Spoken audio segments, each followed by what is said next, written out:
Hi, I'm inside tonight. It's cold, and I don't really want to talk about anything except one thing, and that's all the stuff I'm grateful for. First off, I'm really glad to be in a nice warm house on a cold night. I've lived in cold houses.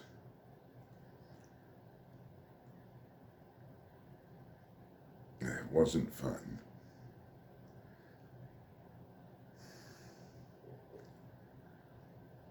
I'm glad for running water, especially hot running water. I've lived without that. And you might think it's an adventure. It is an adventure, but it's not fun. I'm very grateful for electricity. I've lived without that. I've lived without enough to eat. We're in a fasting period right now.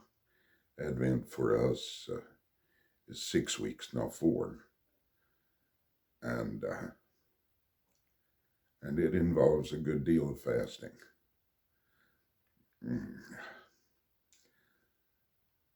But it's worth it. Because it taught me today, in the course of my prayers, it taught me something really, really important. It put it into words for me.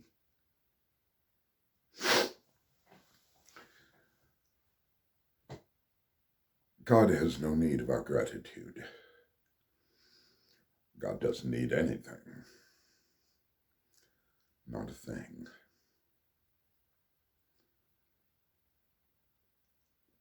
But out of love for us, allows us to be grateful.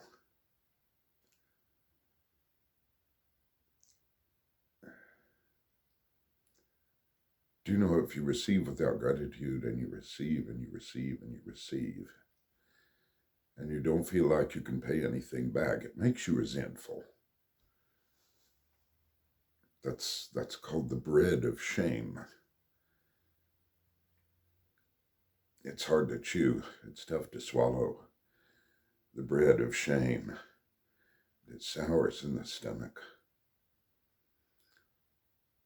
So God, from whom we receive everything, allows us gratitude. He lets us express gratitude.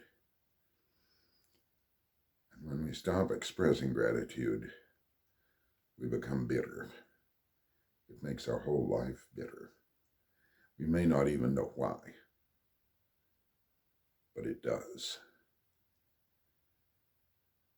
If you'll be grateful, your life will be more sweet. It may not change in any other way, but it will be more sweet to you.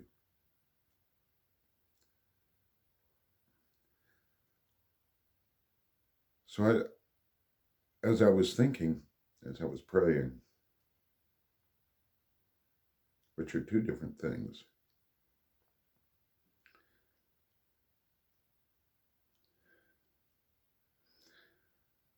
realized that 3 decades and more of pain have taught me compassion. They can either teach passion, or it can teach you horrible, hellish selfishness. And as much compassion as I have learned from my own suffering. So I'm grateful for it. I'm grateful for all of the times that I lived after having done something stupid. Everybody does some stupid things. Some of us do some life-endangering stupid things. I've done some of both. And yet, I live. I'm grateful for that. Looking back and seeing how stupid those things are has helped me to learn a bit of humility.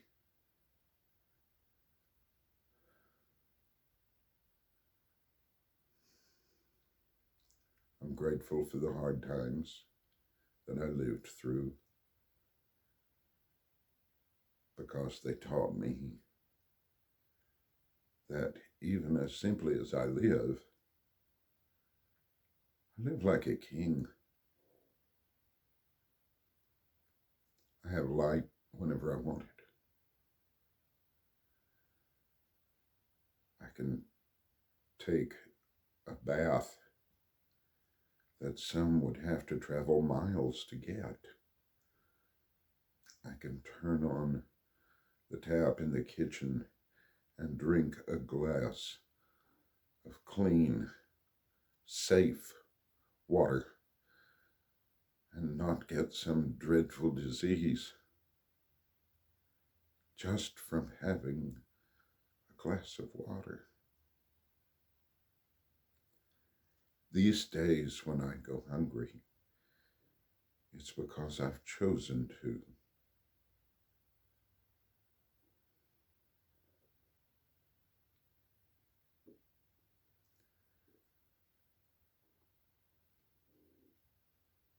I'm thankful for so much.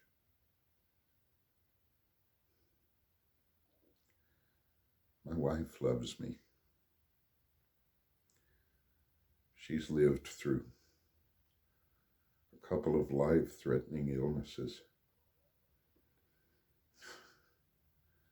You know, a man thinks he knows how to pray. You let his wife get sick, he learns how to pray.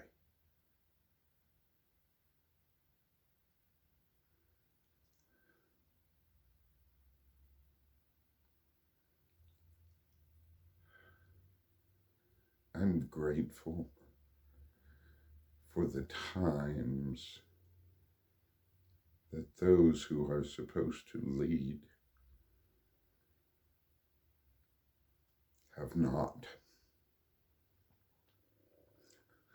Not because I want the failure of my community or my country or my church, but because their failure to lead makes me know that I don't put my trust in them. I put my trust in God. Now, they are where they are because God has allowed it. I believe in the church has willed it. But even the best of us fail. And it's taught me,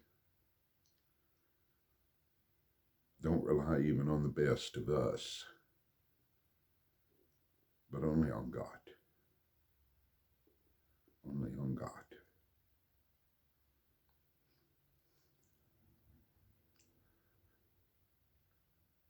I'm grateful for the sense of loss that I feel for those who have died.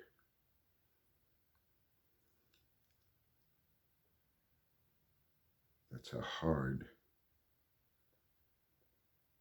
lesson.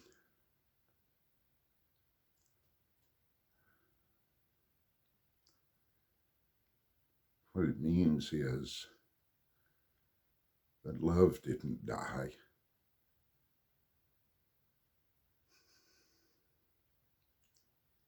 Even though they are gone.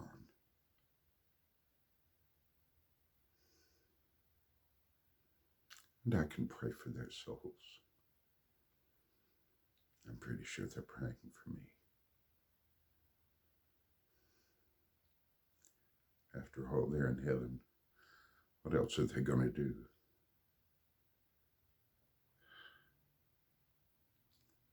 Well,